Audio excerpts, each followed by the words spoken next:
אם אתם מרגישים שאף אחד לא סופר אתכם ולא מכבד את מה שאתם אומרים, אז אתם חייבים להבין שזה מגיע ממחסור בביטחון עצמי. הדרך הכי טובה לתקן את זה ולהשיג ביטחון אמיתי היא הצבת גבולות. ברגע שאתם מציבים גבול, אתם בעצם חותמים על חוזה עם עצמכם.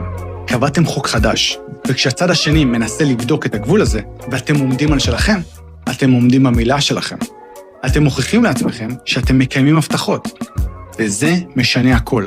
כי ברגע שאתם מכבדים את הדרישה שלכם, את מה שאמרתם בעצם, אתם מתחילים יותר להאמין בעצמכם. וכשהאמון שלכם עולה, הערך העצמי שלכם עולה יחד איתו. אתם מתחילים להאמין במה שאתם שווים, וגם כל מי שסביבכם קולט את זה. הצד השני מתחיל לאט לאט להבין שאתם אנשים עם מילה, ומתחיל לתת משקל אמיתי למה שאתם אומרים. ומה בונה ביטחון עצמי בצורה המהירה ביותר? עליית הערך שלכם.